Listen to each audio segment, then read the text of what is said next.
कल संभल में हुई हिंसा मामले में पुलिस का एक्शन तेज है। पुलिस ने शाही जामा मस्जिद के सदर जफर अली को हिरासत में ले लिया है।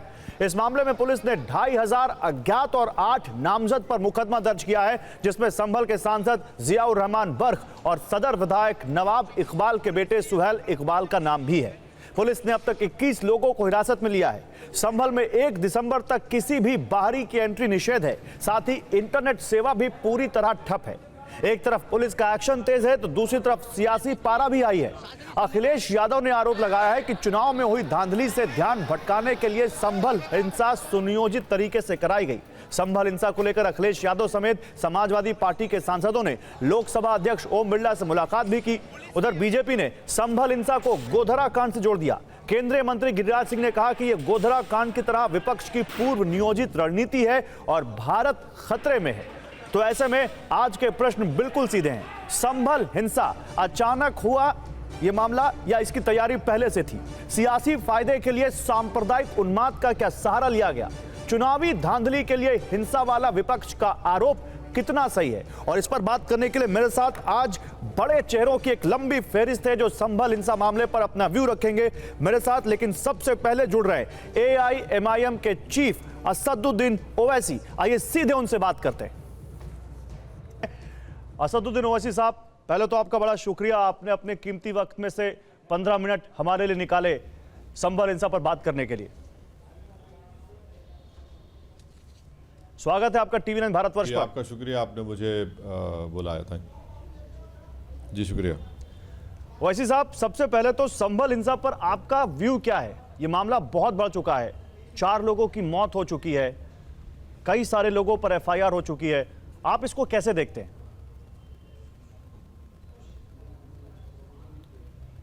नहीं, मैं तो इसको इस तरह से देखता हूं कि ये यूपी गवर्नमेंट बीजेपी की सरकार की तरफ से ये पूरा मंसूबा बनाया गया और उन्हीं के इस नापाक मंसूबे की वजह से आज संभल जल रहा है।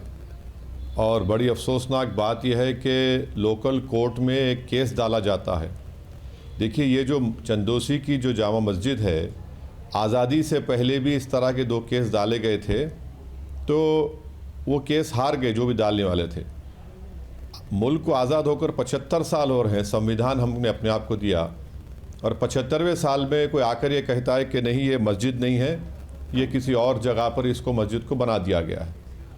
और अफसोसनाक बात यह है कि एक ही दिन में कोर्ट बग़ैर किसी को सुने, ठीक है वो उसमें कोर्ट के पास इख्तियार है, मगर कोर्ट को ये चाहिए था कि वो उस मस्जिद कमेटी को बुलाते, उनको मौका देते। भाई 75 साल में कोई चीज़ नहीं बदली वहाँ पर, और अचानक ये लोग बोल रहे हैं कि नहीं वो मस्जिद नहीं है, और बग़ैर उनको सुने आप ऑर्डर देते हैं 4 बजे, और फिर शाम में 6:30 बजे वो सर्वे हो जाता है। अच्छा, सर्वे हो गया, फिर दूसरा सर्वे कैसे होता है बताइए बग़ैर कोर्ट के ऑर्डर के? इस तमाम जो संभल में गड़बड़ हुई है, इसका जिम्मेदार लोकली तौर पर एक तो सरकार है, दूसरा वहाँ के SDM और वहाँ के CO है। और इसी वजह से आज संभल में बीजेपी के इस नापाक मंसूबे को जो वहाँ पर हुआ, और वहाँ के CO और SDM की वजह से वहाँ पर 4 या 5 लोगों की जानें चले गई, गरीब बच्चों। इसमें तो 17 साल का कैफ बच्चा भी है। FIR में 10 साल की उम्र के बच्चों का नाम लिख दिया गया है। तो ये तो सरासर जुल्म नहीं है, तो क्या बोलेंगे इसको आप? नहीं, लेकिन आप जिसको बीजेपी सरकार की जिम्मेदारी बता रहे हैं, यूपी सरकार की जिम्मेदारी बता रहे हैं, प्रशासन की जिम्मेदारी बता रहे हैं, वही बीजेपी ये कह रही है कि जब सर्वेक्षण का आदेश कोर्ट ने दिया, हालांकि आप कह रहे हैं कि कोर्ट में भी बहुत कुछ सही नहीं किया, लेकिन अब कोर्ट के जरिए, संविधान के जरिए ही देश चलेगा। वो बीजेपी ये कह रही है कि कोर्ट ने जब सर्वेक्षण का आदेश दिया तो भीड़ को किसने ये अधिकार दिया कि कोर्ट के आदेश पर हो रहे काम में बाधा डाले, रोके, उसको वहां पर हिंसा करे?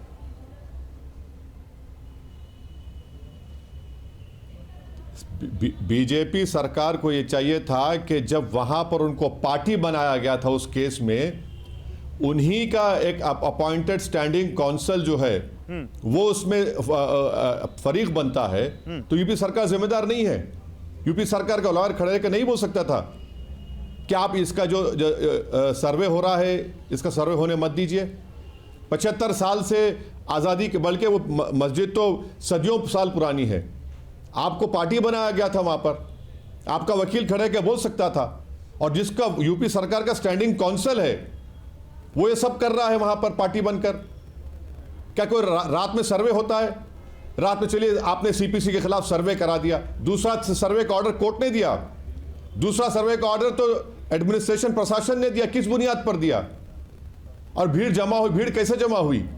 भीड़ कोई नहीं बोला भीड़ को आने के लिए। जब वहां पर एसडीएम साहिबा ने कहा कि हाउस से पानी निकालो, जबकि लोग बोल रहे कि पानी निकालने की जरूरत ही नहीं है, पानी निकालने की जो अफवाह पहली बाहर लोग समझे कि वहां पर खुदाई हो रही है, और उसके बाद फायरिंग चलती है, और फायरिंग में पांच लोगों की मौत हो जाती है, और गवर्नमेंट बोलती है कि नहीं हमने नहीं मारा। फिर किसने मारा? फिर क्या कोई अजीनात उड़कर आए कि जमीन से निकल कर आकर गोली मारकर चले गए वो लोग? क्या हो रहा है? आपने तो ये फायरिंग नहीं बल्कि मर्डर है ये।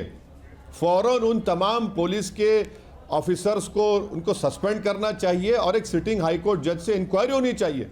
उसमें दो सवाल क्या करना चाह रहे हैं आप इस देश के लिए? क्या करेंगे आप? उसमें दो सवाल हैं, उसमें भी पुलिस की तरफ से दो सवाल हैं। पहला यह सवाल है कि पुलिस की भूमिका पर आप सवाल उठा रहे हैं, यह जांच का विषय हो सकता है, लेकिन जिन लोगों को, जिन प्रदर्शनकारियों को हिरासत में लिया गया, कमिश्नर के मुताबिक उनके घरों से हथियार मिले, कमिश्नर के मुताबिक उनके घर से ऐसी चीजें मिली हैं जो हिंसा फैलाती हैं। तो फिर ये कौन से शांतिपूर्ण प्रदर्शनकारी थे, या ये कौन लोग थे जो वहां पर हथियार रखे हुए थे अपने घर में, ताकि सर्वे हो तो उसके बाद हिंसा करने का मौका मिल सके? सर, मैं आपको ऐसे कई केसेस की मिसाल दूंगा जहां पर मुसलमानों को पोटा में पकड़ा गया था कि हथियार मिला, कोर्ट ने कह दिया कि झूठ साबित हुआ। वो किसको भरोसा करेंगे आप? कैसे बोलेंगे हथियार निकला वहां से? और हथियार निकला तो एक दूसरे को मार लेंगे वो लोग। जो 5 लोगों की मौत हुई है वो एक दूसरे को मार लिए अपने आप को। कौन मारा उनको बताइए? नहीं तो पुलिस के वीडियोज है फायरिंग के, असदुद्दीन ओवैसी जी, मैजिस्ट्रेट, सारी दुनिया देख रही है। मैजिस्ट्रेट ये कह रहे हैं कि उसमें से 3 लोगों की मौत में 2 लोगों की मौत कंट्री मेड पिस्टल से हुई, वो ये भी कह रहे हैं। तो आप ये कह रहे हैं कि कंट्री मेड हथियार जो कट्टा जिसको कहते हैं वो मैन इन यूनिफॉर्म के पास नहीं रहता है क्या? कौन प्रूफ करेगा इसको?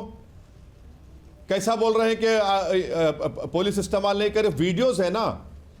और फिर आप किस तरह पुलिस अनाउंस कर रही है कि अपने नेताओं पर भरोसा मत। कहां का नेता, कौन नेता था वहां पर? याचिकाकर्ताओं का दावा है कि बाबरनामा और आईने अकबरी किताब में इस बात का उल्लेख है कि जिस जगह पर आज वो जामा मस्जिद है वो कभी हरिहर मंदिर हुआ करता था, और उन्होंने ये भी दावा किया है कि मंदिर को मुगल बादशाह बाबर ने 1529 में ध्वस्त कराया था और फिर वहां पर मस्जिद बनवाई थी। सबसे पहली बात यह कि भाड़ में जाए बाबरनामा, उसको बैतुल खला में डालने की जरूरत है। नहीं मानता मैं उसको। मैं क्या मानता हूं? प्लेसेस ऑफ वर्शिप एक्ट 1992 जिसको भारत की पार्लियामेंट ने कानून बनाया, सेक्शन 3 क्या कहता है बताइए आप? क्या कहता है सेक्शन 3? सेक्शन 3 क्या कहता है? यानी इसका मतलब यह है कि आप बाबरनामा का जिक्र कर रहे हैं और फिर आप अपने बिलीफ्स का भी जिक्र कर रहे हो उसमें। नहीं तो उस 1526 की बात आप 2024 में करेंगे। बीजेपी के फायर ब्रांड नेता हैं गिरिराज सिंह, उन्होंने कहा संभल की घटना लोकतंत्र पर धब्बा है। वो वहां लोकल लीडर्स पर कह रहे हैं हत्या का मुकदमा होना चाहिए, और वो ये कह रहे हैं कि ये लोग ऐसा कर रहे हैं जैसे बंटवारे के बाद पाकिस्तान और फिर बांग्लादेश में हुआ हो। भारत की पहचान खतरे में है। वो यहां तक इतनी बड़ी बात कह दी उन्होंने। अरे भाई साहब, 7 साल से सरकार बीजेपी की है, मुख्यमंत्री आपका, एमपीज आपके हैं, और आपकी सरकार में कैसे होता है जी? आपका अपॉइंटेड स्टैंडिंग काउंसिल जाता है, उसमें पार्टी बनता है, उसमें यूपी सरकार का अपॉइंटेड स्टैंडिंग काउंसिल। सर्वे का आप बताइए कोई प्रिंसिपल्स ऑफ नेचुरल जस्टिस है या नहीं कि मैं कल आपके खिलाफ का ऑर्डर ला लूं? ठीक है, सीपीसी में प्रोविजन है। ऐसी क्या क़यामत आने वाली थी कि उसी दिन जाते हैं, उसी दिन कोर्ट का ऑर्डर आता है और 1.5 घंटे के अंदर आप सर्वे कर लेते हैं। संघ प्रमुख मोहन भागवत का तो खुद बयान आया था ज्ञानवापी के बाद कि भाई हमें अब हर मस्जिद में शिवाला नहीं ढूंढना चाहिए। उसके बावजूद ये घटनाएं बहुत तेजी से बढ़ी हैं। आपको क्या लगता है रुक क्यों नहीं रही ऐसी घटनाएं? एक बात सुनिए, जब वो संघ मोहन भगवत कह रहे हैं, ये लोग संघ के मांगने वाले नहीं है जो कोर्ट को गए। ये बीजेपी की सरकार संघ को नहीं मानती क्या? ये तमाम जो इनके इस सरकार के माते हैं जो लोग काम करते हैं, संघ को नहीं मानते क्या? फिर क्यों हो रही है? 75 साल में, छोड़ दीजिए सन 47 से पहले क्या हुआ था, वहां तो केस हार गए 2 मरतबा। 1950 में संविधान हमने अपने आप को दिया, 2024 तक आपने केस नहीं डाला और अचानक आपको बाबर याद आ गया। ये क्या है? ये आखिर कहां रुकेगा जाकर ये? इसीलिए कह रहा हूं कि बीजेपी की सरकार की ये पूरा मंसूबा उन्हीं का था, जिसको अमली जामेनामा पहनाने में बहुत बड़ा रोल, सब्जेक्ट टू प्रोब, जो वहां के लोग कह रहे हैं कि सीईओ और एसडीएम का बहुत बड़ा रोल रहा उसमें। और हुआ क्या? 5 गरीब बच्चे मर गए, एक 17 साल का कैफ मर गया। नहीं, लेकिन अगर बीजेपी को आप इस तरह कटघरे में खड़ा कर रहे हैं तो बीजेपी का मकसद क्या हो सकता है? ना उत्तर प्रदेश में चुनाव है, ना देश में कोई चुनाव है, महाराष्ट्र और झारखंड का चुनाव भी हो गया, उसके बाद ये हिंसा हुई। तो बीजेपी ऐसा अगर चुनाव में ही फायदा लेना होता तो चुनाव से पहले कराती इसको, जो आप दावा कर रहे हैं। एक बात गौरव साहब, एक बात समझिए, बीजेपी जो सत्ता में आई है ना 2014 से लेकर अभी तक, बीजेपी से सत्ता में नहीं आई है। बीजेपी ये चाहती है कि भारत की हर चीज को, जो भारत की खूबसूरती है, उसकी डाइवर्सिटी है, उसका प्लुरलिज्म है, उसको बदला जाए। वही काम बीजेपी तो कर रही है। जो उनकी आइडियोलॉजी है आरएसएस की, जो गोलवालकर ने कहा, जो उनके तमाम सरसंघचालक ने कहा, उस आइडियोलॉजी को अमली जामेनामा पहना रही है बीजेपी। आप सही कह रहे हैं, कोई चुनाव तो नहीं है, मगर आइडियोलॉजी के तौर पर भारत को चेंज किया जा रहा है ना। हर जगह पर आप चेंज करने की कोशिश कर रहे हैं। उत्तर प्रदेश में आपने कहा कि मदरसे बंद होने चाहिए, सुप्रीम कोर्ट ने कहा कि मदरसे बंद नहीं होंगे। नेशनल कमीशन फॉर चाइल्ड ने कहा कि मदरसों के बच्चों को निकाला जाए, सुप्रीम कोर्ट ने उस पर रोक लगा दी। क्या क्या नहीं किया जा रहा है वहां पर? बुलडोजर आपने इस्तेमाल किया घर को तोड़ने के लिए, सुप्रीम कोर्ट ने गाइडलाइंस देना पड़ा उत्तर प्रदेश की सरकार खास तौर से के लिए कि आपको 15 दिन का टाइम देना पड़ेगा। कौन भूल जाएगा इलाहाबाद में कि पत्नी के नाम पर घर है, आपने पति को नोटिस देकर घर तोड़ दिया। ये तो सब चीजें हो रही ना। ये चुनाव से इसको मत जोड़िए। बीजेपी भारत में, भारत की सबसे बड़ी माइनॉरिटी मुसलमानों को यह एहसास दिलाना चाहती है कि तुम दूसरे दर्जे के शहरी हो। बहुत शुक्रिया आपका अपना कीमती वक्त हमें देने के लिए। शुक्रिया आपका असदुद्दीन ओवैसी हमारे साथ जुड़ने के लिए। तो असदुद्दीन ओवैसी को आप सुन रहे थे, संभल इंसाफ पर साफ कह रहे हैं कि बीजेपी सरकार कटघरे में खड़ी होती है। यहां पर वो साफ कह रहे हैं कि जो स्थानीय प्रशासन है, एसडीएम है, सीईओ है, उनको यहां पर पूछताछ होनी चाहिए कि आखिर उन्होंने दूसरा सर्वे किया क्यों। वो साफ साफ इसको बीजेपी की साजिश बता रहे हैं। प्रोफेसर धर्मेंद्र यादव समाजवादी पार्टी के प्रवक्ता हमारे साथ जुड़ रहे हैं। थोड़ी देर में हरिशंकर जैन भी हमें ज्वाइन कर चुके होंगे। हरिशंकर जैन जी आ चुके हैं, याचिकाकर्ता, और राजेश चौधरी हैं बीजेपी के प्रवक्ता, इस वक्त हमें ज्वाइन कर चुके हैं। स्वागत है आप सभी का। सबसे पहले तो राजेश चौधरी, आप ही से प्रतिक्रिया। असदुद्दीन ओवैसी बोल के गए हैं कि बीजेपी सरकार की साजिश है, बीजेपी सरकार की जिम्मेदारी है।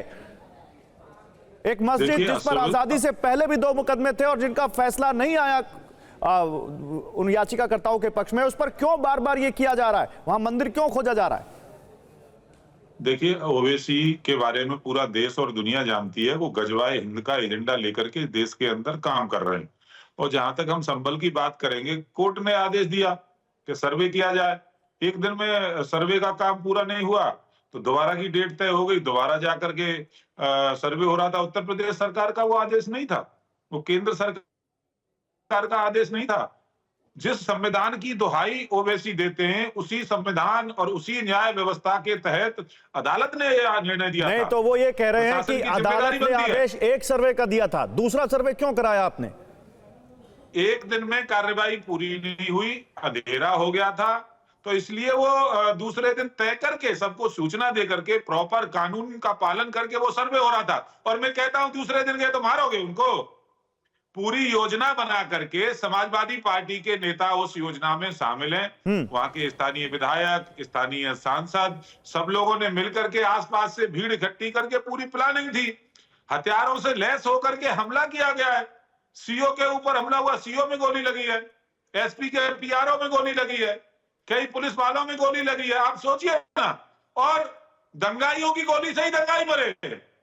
जब भीड़ तितर बितर हुई और दंगाई गोलियां चला रहे थे, उन्हीं उपद्रव करने वाले उपद्रवियों की गोली से वो खुद मर गए। ठीक है प्रोफेसर धर्मेंद्र यादव, प्रोफेसर धर्मेंद्र यादव जवाब दीजिए। समाजवादी पार्टी को कटघरे में खड़ा करते हुए, और सुनिए, आपके विधायक के बेटे और आपके सांसद के ऊपर एफआईआर भी हुई है इस पूरे मामले में। गौरव जी, भारतीय जनता पार्टी सर्वे को भी दंगा बना सकती है, भारतीय जनता पार्टी किसी शोभा यात्रा को भी दंगा बना सकती है, और भारतीय जनता पार्टी चुनाव को भी दंगा बना सकती है। तो ये भारतीय जनता पार्टी की ट्रेनिंग और मेरिट है। भारतीय जनता पार्टी इसमें बहुत गहन तरीके से काम कर रही है। भारतीय जनता पार्टी के लिए ना कोई संविधान है, ना कोई कानून है। आप मुझे बताइए, किसी प्रदेश की कानून व्यवस्था किसके हाथ में होती है? कानून व्यवस्था मेंटेन करना किसकी जिम्मेदारी होती है? कानून व्यवस्था मेंटेन करना विपक्ष की जिम्मेदारी होती है क्या? जब आप विफलता को नहीं मानोगे, उस पे काम नहीं करोगे, तो सफलता कैसे मिलेगी आपको? तो कानून व्यवस्था बनाए रखने के लिए क्या किया जाता? सुनिए धर्मेंद्र यादव जी, पुलिस बल ही तो लगाना था, पुलिस नहीं थी क्या वहां पर? सुबह सुबह क्यों गए? ताकि दिन में लोगों को नमाज में दिक्कत ना हो, और वहां पर पुलिस बल लगाया गया। अब कोई प्लानिंग के तहत पत्थर लेकर आएगा, ये आरोप जो लगाया जा रहा है। अब कोई प्लानिंग के तहत लोगों को उकसाएगा, लोगों के घरों में हथियार रखे जाएंगे, नकाबपोश लोग आएंगे और पुलिस पर पत्थरबाजी कर देंगे, नारेबाजी करेंगे, तीन तरफ से टीम को घेर लेंगे, तो वही होगा ना जो फिर ये हुआ। अब फिर मुझे बता दीजिए, किसी भी थाने के अंदर तमंचा रखा जा रहा है, पत्थर रखे जा रहे हैं, आतंकवादी घुस जा रहे हैं, तो ये कानून व्यवस्था का फेलोर है कि नहीं है? आपकी लोकल इंटेलिजेंस क्या सो रही है क्या? यही तो हम बार बार कह रहे हैं। योगी जी की लोकल इंटेलिजेंस हो रही है, योगी जी खुद सो रहे हैं, कानून व्यवस्था पे काम ही नहीं कर रहे हैं ना ये, इसीलिए तो प्रदेश जल रहा है। बहराइच में क्या हुआ मुझे बता दीजिए। बहराइच में हुआ, एक हिंदू लड़का एक मुसलमान के घर पे चढ़ गया और उसकी जान चली गई। उसका उल्टा हुआ आपका संभल में। तो भारतीय जनता पार्टी के तो सूट कर रहा है ना, कभी हिंदू मरे मुसलमान का घर जले, कभी मुसलमान मरे हिंदू का घर जले। ये भारतीय जनता पार्टी की प्रायोजित तरीके से की गई दंगा की नीति है। अगर भारतीय जनता पार्टी चाहती समय रहते अधिक से अधिक पुलिस डिप्लॉय करके वहां पे चीजों को कंट्रोल कर लेती, लेकिन भारतीय जनता पार्टी कंट्रोल करना नहीं चाहती। इतनी बड़ी हिंसा वहां पर प्लानिंग थी हिंसा की, तो खुफिया तंत्र को पता कैसे नहीं चला? एलआईयू को पता कैसे नहीं चला? लोकल थाने को पता कैसे नहीं चला? ये बड़ा सवाल है आपका। लेकिन फिर आप ये मान रहे हैं, इसी सवाल को उठाने के बाद आप ये मान रहे हैं कि ये हिंसा प्लान्ड थी। आप ये मान रहे हैं कि ये हिंसा प्लानिंग करके की गई।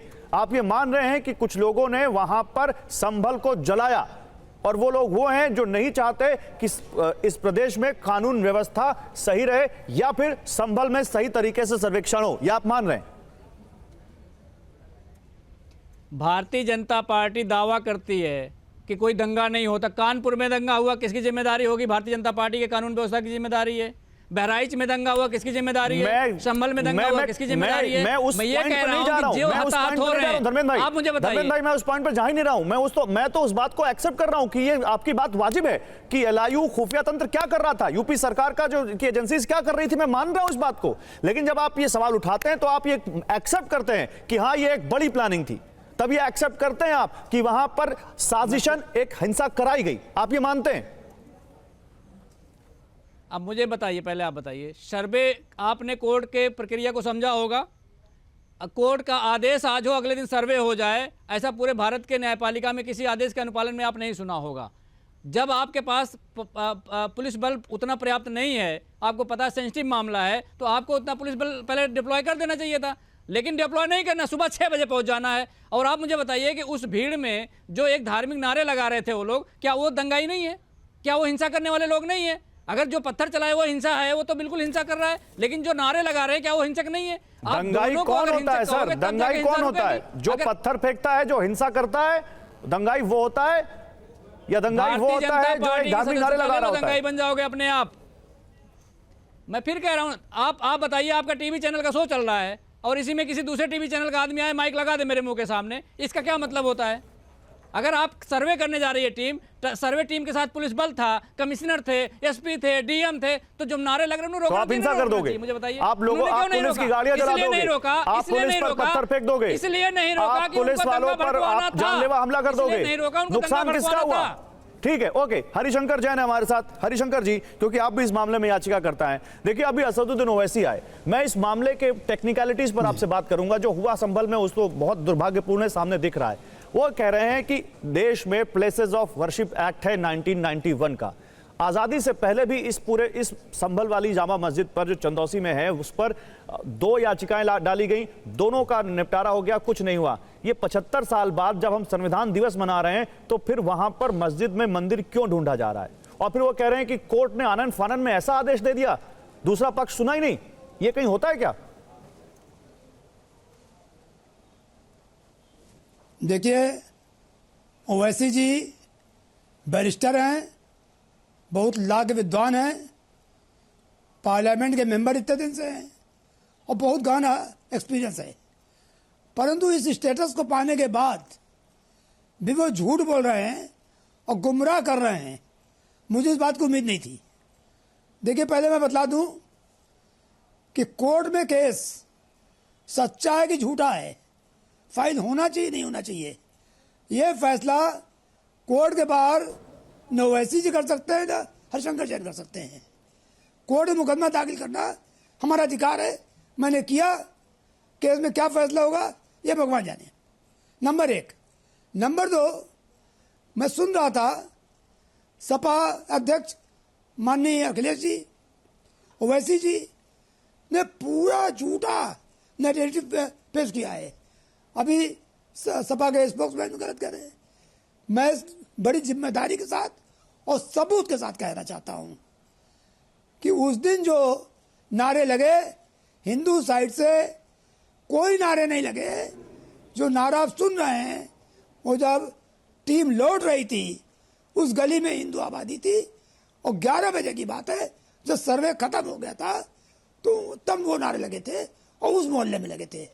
जाते समय और दौरान सर्वे कोई जय श्री राम का नारा नहीं लगा। नहीं, नारे के ऊपर मैं बात नहीं आऊंगा। हरिशंकर जी, सारे प्रमाण ये बताइए ना, क्योंकि आप भी जाने माने वकील हैं देश के, ऐसे कई मामलों में पैरवी कर रहे हैं, कई मामलों में तो खुद पिटिशनर भी हैं।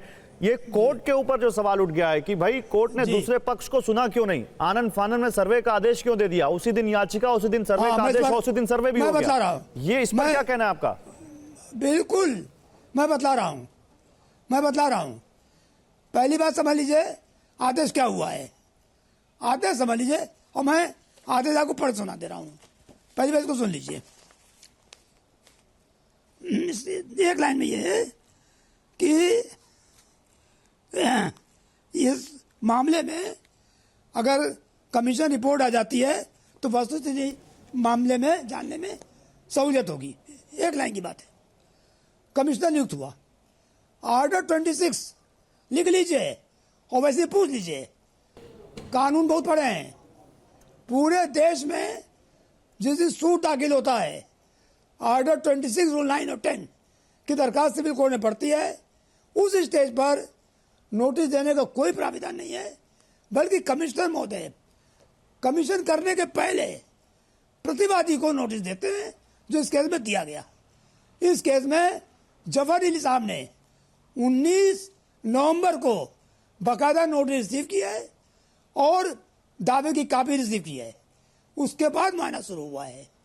इसके बाद 23 तारीख को जो सर्वे हुआ, 24 तारीख को, 23 तारीख की शाम को 6:30 बजे जफर अली साहब ने, उनसे जो चेयरमैन भी एडवोकेट भी हैं, उन्होंने नोटिस रिसीव किया है। ऑर्डर 26 रूल 9 और 10 में कमीशन अपॉइंट करते समय कोई नोटिस देने का प्राविधान नहीं है। इसलिए, और दूसरी बात, क्योंकि कोई एडवर्स ऑर्डर कमीशन जारी करने से कोई एडवर्स ऑर्डर नहीं हो जाता। नहीं, हरिशंकर जी, एक सवाल और उसके बाद मैं बीजेपी के पास जाऊंगा। क्योंकि आपने, क्योंकि इसमें यूपी सरकार को, लोकल प्रशासन को और मस्जिद कमेटी को पार्टी बनाया गया है, तो जब मस्जिद कमेटी के साथ साथ जब लोकल प्रशासन इसमें पार्टी है, तो लोकल प्रशासन तो इसमें एक सबमिशन दे सकता था ना कि मामला बहुत सेंसिटिव है, हमें थोड़ा वक्त चाहिए, दूसरे पक्ष को भी सुनना चाहिए। उन्होंने, या फिर यूपी सरकार के काउंसिल कह सकते थे इस बारे में। ऐसा तो कुछ, ये जब इतना सेंसिटिव मामला है तो क्या वहां पर थोड़ी सावधानी नहीं बरतनी चाहिए थी? बिल्कुल सावधानी बरती गई, और इसीलिए 19 तारीख को, ताकि मामला ज्यादा न फैले और ज्यादा हल्ला न हो, तो तुरंत कमीशन कराया गया, उनको नोटिस देकर सावधानी बरतते हुए। और कमीशन महोदय ने जो लिखा है वो सुन लीजिए क्या है, क्यों करनी पड़ी दोबारा, ये बात भी आई थी।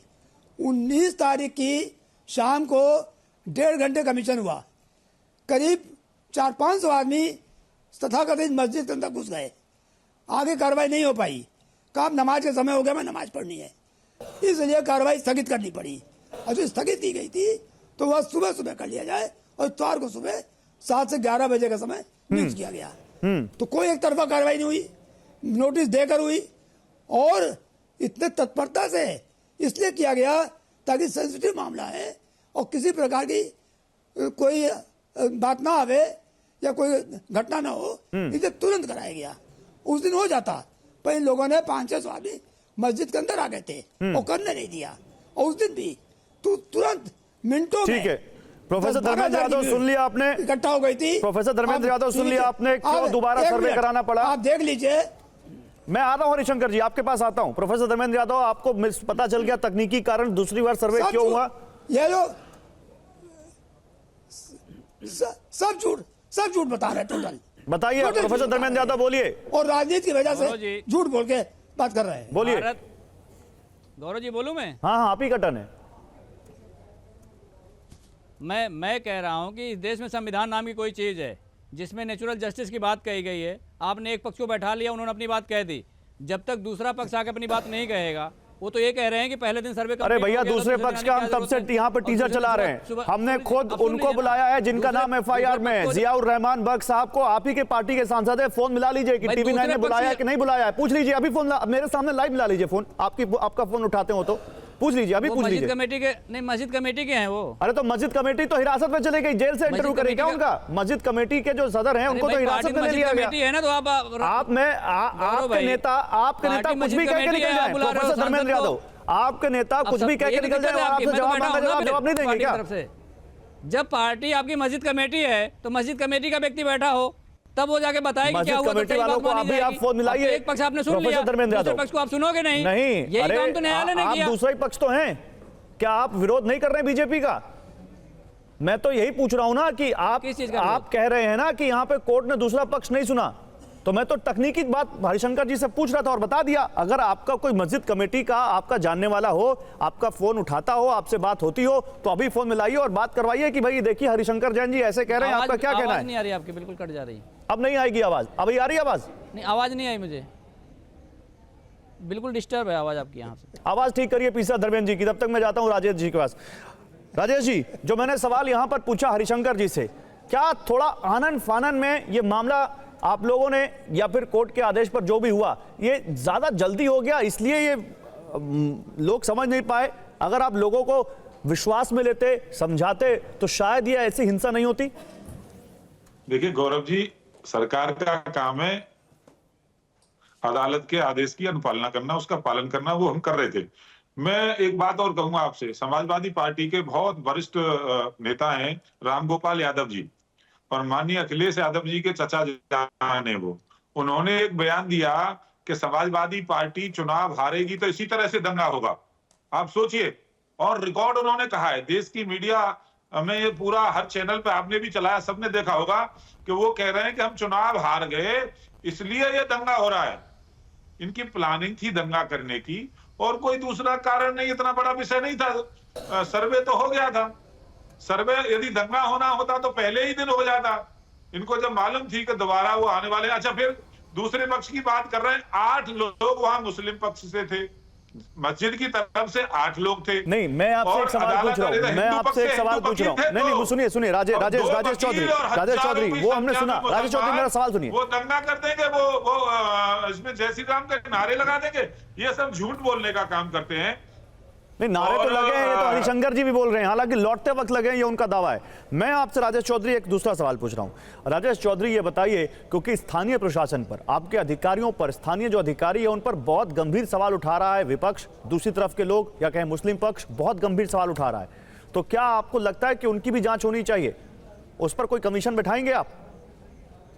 उन्होंने कोई अपराध नहीं किया है, सीओ के गोली लगी है, दरोगा के पीआरओ के गोली लगी है, कई पुलिस वाले घायल हैं, उन पर आयोग और बिठा दिया जाएगा। दंगा करने वाले कौन थे?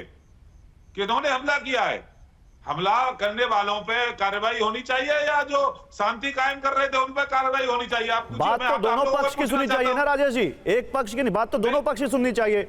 उधर चार लोगों की मौत हुई है, उधर वो आरोप लगा रहे हैं कि पुलिस की गोली से मौत हुई है। एडवोकेट, कानून का पालन करने वाले 3 या 4 एडवोकेट उस मस्जिद के अंदर जाते हैं, वो दंगा करने गए थे क्या?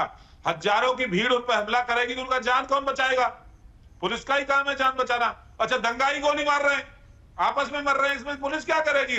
आपने देखा आपके अरे तो किसी भी मामले की का नतीजा निष्पक्ष जांच से ही तो आएगा, या पहले ही जजमेंट दे देंगे किसी को? आप पहले ही आप सुना देंगे कि नहीं तुम हत्यारे हो? देखिए, इसमें जांच होनी चाहिए, ऐसे लोगों के खिलाफ कार्रवाई होनी चाहिए जिन्होंने जनता को भड़काने का काम किया है, मुस्लिम नौजवानों को भड़काने का काम किया है। उनके किसी के बच्चे नहीं आते, सांसद का बेटा या भाई नहीं आया दंगे में, विधायक का बेटा या भाई दंगे में नहीं आया, केवल भड़काऊ भाषण देकर के वो चले गए और जो आम नागरिक बेचारे गरीब है उनको मरवाने के लिए आगे भेज देते हैं, उनसे बदनाम करवाते हैं। इस बात की जांच होनी चाहिए। जवाब दीजिए धर्मेंद्र यादव, ये कह रहे हैं आप लोगों ने उकसाकर गरीब परिवारों के लोगों को मौत की कगार पर खड़ा कर दिया, आपकी पार्टी का कोई नेता वहां पर क्यों नहीं था? बारूद के ढेर पे प्रदेश को खड़ा करने वाले भारतीय जनता पार्टी के लोग, युवाओं के भविष्य को खत्म करने वाले भारतीय जनता पार्टी के लोग, किसानों के साथ खिलवाड़ करने वाले भारतीय जनता पार्टी के लोग, महिलाओं पहलवान बेटियों के साथ खिलवाड़ करने वाले भारतीय जनता पार्टी के लोग, इनकी नैतिकता मर गई है। चुनाव में किसने नहीं देखा कि भारतीय जनता पार्टी ने वोट की लूट कर दी? अब इनको पता था कि इनकी लूट दुनिया के सामने दिख रही है, कैमरे में कैद है। जो आपका दरोगा एसएचओ पिस्टल लेके महिला को रोक रहा है, तुम्हें वोट नहीं डालने देंगे, गोली मार देंगे, ऐसी पुलिस से आप क्या उम्मीद कर सकते हैं? उनको आदेश कौन दे रहा मुझे बताइए? भारतीय जनता पार्टी के लोग आदेश दे रहे हैं, वही तो काम कर रही है भारतीय जनता उत्तर प्रदेश की पुलिस। तो ये तो सारा प्रायोजित उत्तर प्रदेश पुलिस का है, भारतीय जनता पार्टी का है, योगी सरकार का है। वो चाहते नहीं है अमन चैन हो, उनको पता है कि जब लड़ेंगे हिंदू मरेगा तो भी उनका फायदा होगा, मुसलमान मरेगा तो भी उनका फायदा होगा। ये तो भारतीय जनता पार्टी के लोग यही चाह ही रहे हैं कि इस देश और प्रदेश में हमेशा दंगा होता रहे, हमेशा कोई सर्वे हो तो दंगा हो। धर्मेंद्र यादव जी, आपको रोकूंगा इस वक्त मेरे साथ। देखिए, आप ही की पार्टी के सांसद जियाउर रहमान बख्श जुड़ चुके हैं, जो कि संभल के सांसद हैं और जो इस मामले में आरोपी बनाए गए, जिन पर एफआईआर की गई। और मेरे साथ इस मामले में विष्णु शंकर जैन जुड़ चुके हैं, जो कि सर्वे टीम के साथ अंदर गए थे और सर्वे भी किया था। आप दोनों का स्वागत है और बहुत इंपॉर्टेंट है आज ये आप दोनों से बात करना, आप दोनों की बात देश सुने। पहले विष्णु शंकर जैन, मैं आपके पास आऊंगा, एक एक करके दोनों के पास आऊंगा। विष्णु शंकर जैन, असदुद्दीन ओवैसी कह रहे हैं कि कोर्ट ने जब एक बार सर्वे का आदेश दिया था तो दूसरी बार सर्वे क्यों हुआ? क्या यह उकसाने की साजिश थी? क्यों वहां पर गए? और जब इस मामले का फैसला आजादी से पहले 2 बार मुकदमे हुए और दोनों बार खिलाफ गया, तो बार बार वहां मंदिर क्यों ढूंढा जा रहा है? विष्णु शंकर जैन। पहली बात मैं ये कह रहा हूं कि माननीय न्यायालय ने आदेश दिया है, अगर उनको उस आदेश का कंप्लायंस नहीं करना है, नहीं मानना है, आप हाईकोर्ट सुप्रीम कोर्ट जाइए और स्टे लीजिए। मथुरा श्री कृष्ण जन्मभूमि के केस में सर्वे का ऑर्डर हुआ था, सुप्रीम कोर्ट ने स्टे कर दिया था, कोई प्रॉब्लम नहीं थी, नहीं हो रहा है वहां पे सर्वे। अगर जब कोर्ट ने 19 नवंबर को ऑर्डर दिया था, आपको किसने रोका था हाई कोर्ट और सुप्रीम कोर्ट ना जाके उसको रोकने के लिए और स्टे करने के लिए? पहली बात। और दूसरी बात, ओवैसी साहब ने इतना बड़ा झूठ कैसे बोला और समाजवादी पार्टी के अध्यक्ष ने झूठ कैसे बोला कि मैं वहां पे जब जा रहा था तब जय श्री राम के नारे लग रहे थे? मैं आपको कुछ टाइमलाइन बताना चाहता हूं गौरव जी। सुबह 6:30 बजे मैं कोतवाली पुलिस स्टेशन पहुंचा हूं, सुबह 6:30 बजे 24 तारीख को, जब सर्वे होना था। और मेरे साथ जो मस्जिद कमेटी के वकील है वो मौजूद थे, केंद्र सरकार राज्य सरकार के वकील मौजूद थे, डीएम एसपी एसडीएम सीओ मौजूद थे। हम सारे लोग एक साथ सर्वे करने गए सुबह 7:30 बजे और जफर अली साहब मौजूद थे और आपने वो एरिया कॉर्डन ऑफ था। और जब मैं लौट रहा हूं 11 बजे तब एक सेफ पैसेज मिला क्योंकि चारों तरफ से बलबा और पथराव हो रहा था और आप उसको बोल रहे हो कि विष्णु शंकर जैन ने जय श्री राम के नारे लगाए जिसकी वजह से दंगा हो गया। कितना बड़ा झूठ बोल सकते हो आप? जो लौटने का वीडियो है उसको आप जाने का वीडियो बता रहे हो। Point number 1। पॉइंट नंबर 2 ये है सबसे बड़ा इसमें वायलेशन ये जो यहाँ पे सांसद महोदय बैठे हुए हैं इन्होंने किया है। 19 तारीख को जब सर्वे होना था, आप मुझे ये बताइए सर्वे में प्रशासन ने क्या आदेश दिया था? एक मिनट सर, मुझे बोलने दीजिए। नहीं, वो आपसे बात नहीं कर रहे, वो आपसे बात नहीं कर रहे। एक मिनट, जियाउर रहमान बख्श साहब आपके पास आऊंगा, अभी आप बोलिएगा। आपस में बात मत करिए, आपस में बात मत करिए। अरे तुम्हारी हैसियत नहीं है। नहीं, प्लीज एक दूसरे को एड्रेस मत कीजिए। विष्णु जी, जियाउर रहमान जी, आप दोनों से रिक्वेस्ट है, एक दूसरे को रिक्वेस्ट, एक दूसरे मत कीजिए। अभी आप दोनों को आपस में बात नहीं करनी है, मैं 1 to 1 बात करूंगा। अभी विष्णु जी आप मुझे बोलिए, 1 to 1 बैठाइए, आप मुझे बोलिए। आप नहीं, उनके साथ नहीं बैठाया आपको, आप बोलिए, आपके स्क्रीन पर दिख रहा है, आप बोलिए। पहले सुनिए इन्होंने क्या किया है। 19 तारीख को लोकल एडमिनिस्ट्रेशन ने यह बोला था कि वहां पे सर्वे में 3 वकील और मस्जिद कमेटी के 5 लोग जाएंगे। ये लोकल एडमिनिस्ट्रेशन ने बोला था। ये कैसे पहुंच गए जब सर्वे की कार्रवाई हो रही थी? सांसद विधायक कैसे पहुंचे कोर्ट के ऑर्डर के वायलेशन में? मैं पूछना चाहता हूं और इनसे पूछिए ये कैसे पहुंचे और वहां पे क्या गुंडागर्दी कर रहे थे? वहां पे गुंडागर्दी कर रहे थे कि यहां से चले जाओ, भीड़ को काबू नहीं कर पाएंगे। 25-30 हजार लोगों ने 19 तारीख को घेर लिया था चारों तरफ से। नारे तकबीर अल्लाह अकबर के नारे लग रहे थे। और यही बात एडवोकेट कमिश्नर महोदय ने अपने नोटिस में लिखी है कि यहाँ पे सर्वे नहीं हो पा रहा है क्योंकि भीड़ ने चारों तरफ से घेर लिया है और यहाँ पे बहुत गंभीर स्थिति हो गई है। सांसद महोदय पहुंचे कैसे? लोकल एडमिनिस्ट्रेशन कोर्ट का ऑर्डर तो इनके जाने के लिए था नहीं। मस्जिद कमेटी के लोग पार्टिसिपेट कर रहे थे। नहीं, उसमें क्योंकि विष्णु जैन आप मंदिर के आप मस्जिद के अंदर गए थे, आपने वहां सर्वे, आप 2 बार गए। दूसरी बार यह कहा जा रहा है कि वजू खाने से पानी लीक हुआ, तो ये अफवाह फैली कि मस्जिद के अंदर खुदाई हो रही है और इसीलिए वहां पर भीड़ जमा हो गई कि ये खुदाई क्यों हो रही है। ऐसा कुछ हुआ था क्या? देखिए, सबसे बड़ी बात, बहुत बड़ा झूठ किया है और ये झूठ जफर अली साहब ने किया है। पहली बात तो सारे लोगों के फोन 24 तारीख को प्रशासन के पास थे, सारे लोगों के फोन थे। जफर अली साहब खुद सर्वे में अंदर मौजूद थे। 8 बजे से 11 बजे तक सर्वे हो रहा था। वो खुद लाउड स्पीकर से बराबर कह रहे थे कि आप लोग शांत हो जाइए, सर्वे शांतिपूर्ण तरीके से चल रहा है। तो ये उनको किसने ज्ञान दिया कि वहां पे पानी लीक करने की वजह से ये लोगों में अफवाह फैल गई कि वहां पे खुदाई हो रही है? किसने उनको ज्ञान दिया? वो तो बाहर गए नहीं, वो तो अंदर थे। उनसे सवाल पूछना चाहिए कि आप ऐसी बेतुकी बातें कर रहे हो, भ्रम फैला रहे हो, जब आप खुद सर्वे में अंदर थे, पूरा एरिया कॉर्डन ऑफ था, बाहर गए कैसे? आपको पता कैसे चला कि लोगों के दिमाग में क्या चल रहा है? आपका फोन प्रशासन के पास था। नहीं विष्णु शंकर जैन, तो फिर ये भीड़ आई कहां से? ये कौन लोग थे जो वहां पे हिंसा कर रहे थे? ये जो सांसद महोदय बैठे हुए हैं, इनके अभी नहीं है वो आपके साथ, अभी वो आपकी बात सुन भी नहीं रहे। तो मैं बोल रहा हूं ना, मैं बोल रहा हूं, जिम्मेदारी से बोल रहा हूं। इन्होंने भड़काऊ बयान दिए हैं कि हमारी मस्जिद की मस्जिद है, इंशाल्लाह मस्जिद रहेगी। ये सारे भड़काऊ बयान इनके हैं। 19 तारीख का इनका वीडियो सुन लीजिए जो इन्होंने वहां से निकल के सर्वे के बाद दिया है। और इन्होंने बोला कि यहाँ पे भीड़ आगे बेकाबू हो रही है, हम नहीं रोक पाएंगे। अच्छा, मुझे ये बताइए, आपके पास प्रमाण क्या है विष्णु शंकर जैन कि वहां पर मंदिर था, मंदिर तोड़ के बनाई गई, कि ये इसका क्या प्रमाण है आपके पास? सबसे पहली बात, बाबरनामा में ही लिखा हुआ, और ये सारी बातें हमने अपनी याचिका में लिखी है भाई। बाबरनामा में लिखा है कि यहाँ पे हरिहर मंदिर था जिसको तोड़ के यहाँ पे कल की अवतार होना था, जिसको तोड़ के यहाँ पे हमने मस्जिद बनाई है। बाबर के ऑर्डर्स में यहाँ पे मस्जिद बनी है, बाबरनामा में लिखा हुआ है। आईने अकबरी में लिखा हुआ है, अकबर के कोर्ट मास्टर अब्दुल फजल ने लिखा है पेज नंबर 281 पे कि यहाँ पे हरिहर मंदिर हुआ करता था। वैसे ही बाबरनामे को नहीं मानते, वो कह रहे ना आईने अकबरी को मानते ना बाबरनामा को मानते, हम देश के संविधान को मानते हैं। और संविधान ये कहता है प्लेसेस ऑफ वर्शिप एक्ट की 15 अगस्त के बाद 1947 के बाद जो जैसा है वैसा ही रहेगा। इनसे जरा ये पूछिए कि आप संविधान को मानते हैं तो संविधान में आपने गवर्नमेंट की जमीन कैसे कब्जा कर ली? ये सरकारी जमीन है सर। और एएसआई ने 1920 में सीरियल नंबर 250 में उसको नोटिफाई किया है।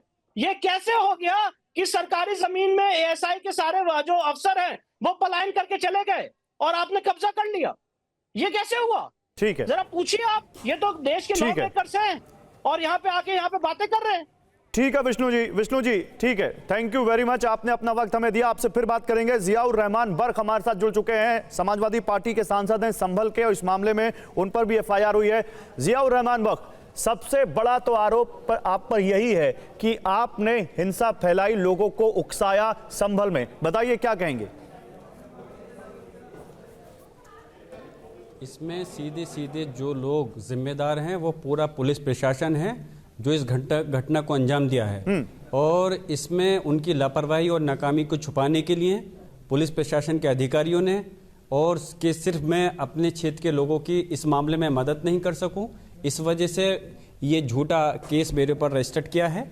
और जिस दिन कल की ये घटना है उस दिन मैं ऑलरेडी संभल नहीं, मैं बेंगलोर के अंदर था, जो कि all India Muslim personal law board की मीटिंग को अटेंड करने के लिए गया था। जिस दिन पहला सर्वे हुआ उस दिन सर्वे के लिए जो इतनी हड़बड़ाहट के अंदर सेम डे याचिका दायर की गई, सेम डे आदेश हुआ सर्वे का, विद इन 1 to 2 आवर्स के अंदर डीएमएसपी अपना लाव लश्कर लेकर के सर्वे करने आ गए।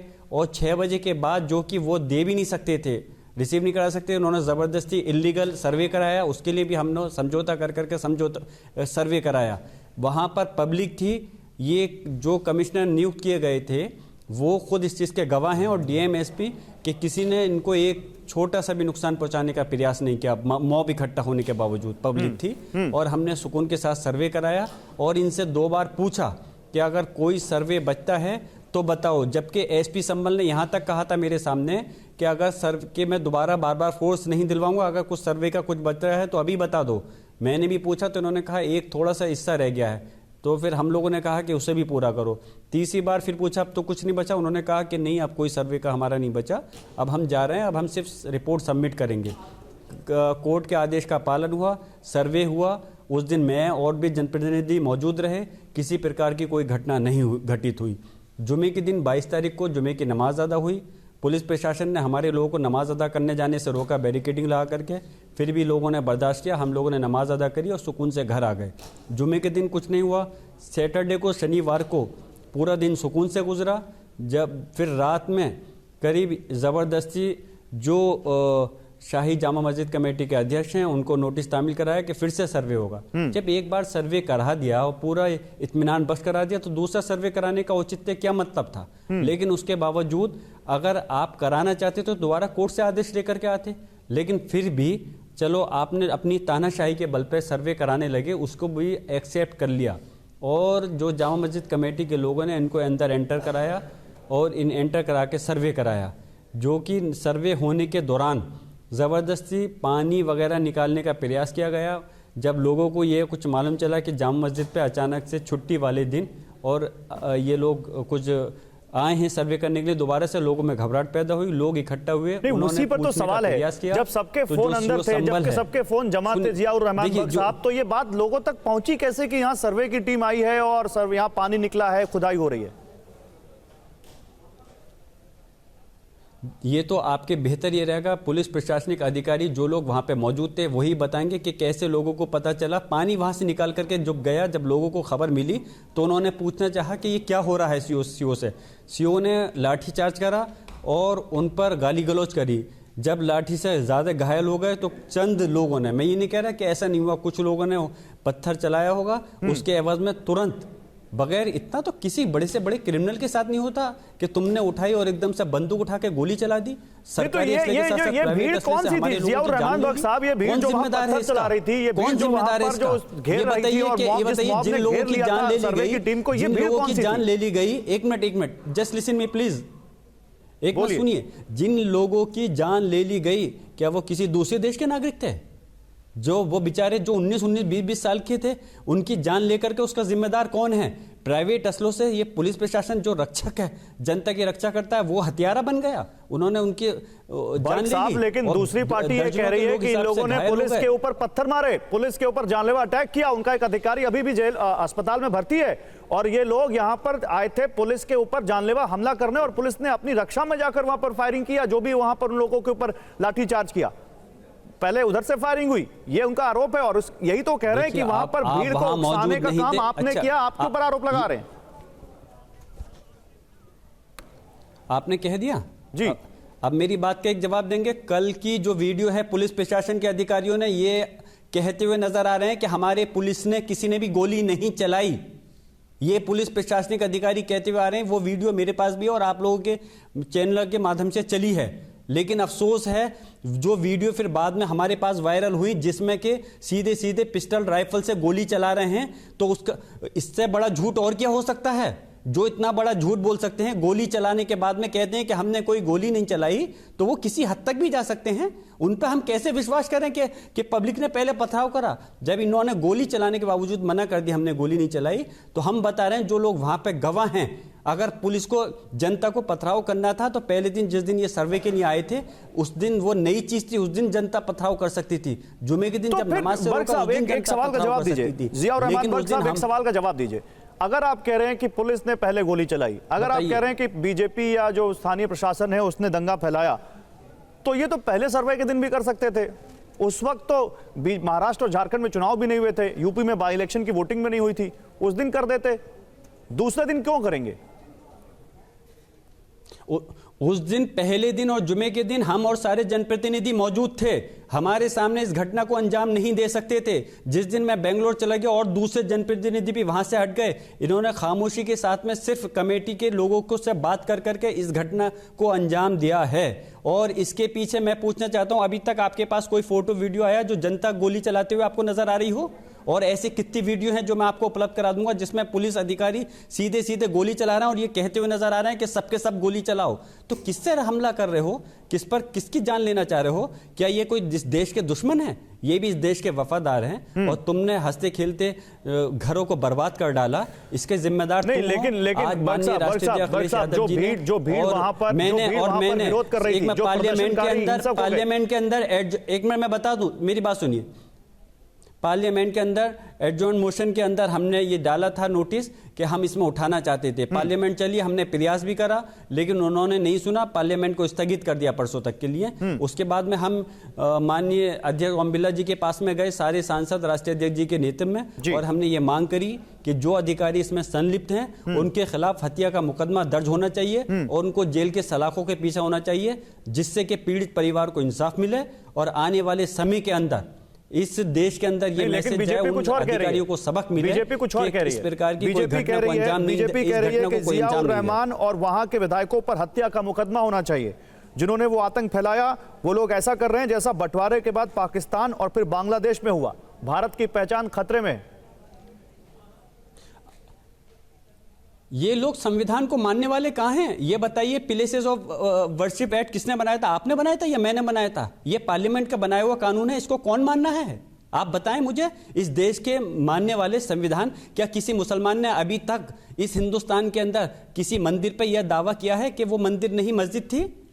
आप मुझे इस बात का जवाब दें। ये सिर्फ और सिर्फ चंद लोग इस चीज को, ये देश के कानून और संविधान पर विश्वास नहीं करते। इन्होंने प्लेसेस ऑफ वर्शिप एक्ट का भी उल्लंघन किया है और सीधे सीधे याचिका दायर कर रहे हैं। और अगर जब ये देश के कानून संविधान को नहीं मानना है तो देश के गद्दार कौन है? ये चंद लोग हैं। मैं पूरे धर्म को टारगेट नहीं कर रहा, सारे हिंदू समाज के लोग ऐसे नहीं हैं, लेकिन चंद जो ये लोग ऐसे हिंदू समाज के ये जो टारगेट कर करके इस टाइप की घटना को अंजाम दे रहे हैं। और खासतौर से सरकार जब देखा हिंदू समाज आगे नहीं आ रहा तो सिस्टम को, तंत्र को आगे कर करके हमसे लड़वाने का, हमारे समाज से लड़वाने का काम करके उनको गोली से मरवा करके जान माल का नुकसान पहुंचाने का काम कर रही है। इनके खिलाफ हत्या का मुकदमा दर्ज होना चाहिए। और सरकार तो बदलती रहती है, अगर सरकार इंसाफ नहीं करेगी तो हम आगे दूसरे कोर्ट में जाएंगे, उम्मीद है हमें वहां से इंसाफ मिलेगा। शुक्रिया आपका जियाउर रहमान बर्क, सांसद समाजवादी पार्टी, संभल हिंसा मामले में जिनके ऊपर एफआईआर हुई है। बहुत शुक्रिया आपका। अब मेरे साथ एक समय कम है, राजेश चौधरी, सुना आपने क्या कहा जियाउर रहमान बर्क ने?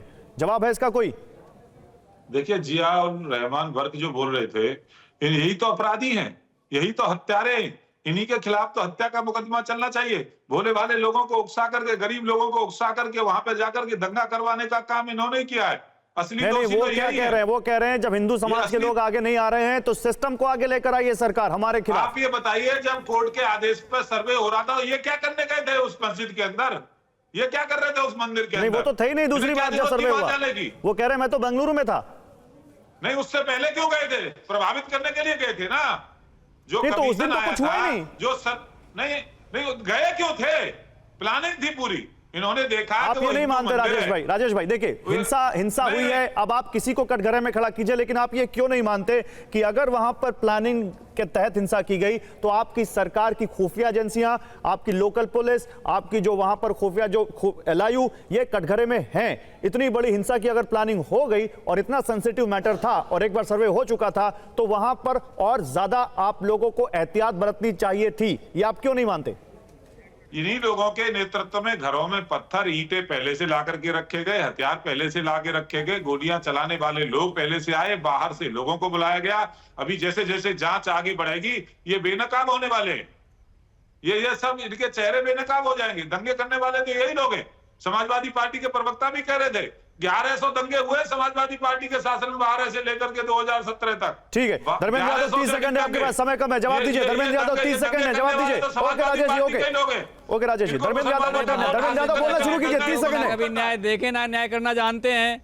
जिसने अपनी गोली से जान ले ली उसके खिलाफ कोई कार्रवाई ना हो, जिसने पत्थर फेंका उसके खिलाफ कार्रवाई कर दी है, ठीक बात है। जिसने जान ले ली है पुलिस वाले ने उसके खिलाफ हत्या का मुकदमा क्यों नहीं दर्ज होना चाहिए, ये राजेश चौधरी बता दें पूरे देश को। अगर हत्यारा कोई है चाहे पुलिस ही हो, क्यों नहीं मुकदमा चलना चाहिए। और जो आप जांच की बात कर रहे हैं ना, उच्चतम न्यायालय के जज के अध्यक्षता में जांच हो, फिर पता चल जाएगा कि आपकी हैसियत क्या है। ओके चलिए, समय खत्म हो चुका है। Thank you Rajesh ji, thank you Dharmendra ji, thank you. समय खत्म हो चुका है। बहुत शुक्रिया आप लोगों का हमारे साथ जुड़ने के लिए। तो संभल हिंसा मामले में कई सारे पेच हैं जिनका जवाब हो सकता है आने वाले दिनों में मिले।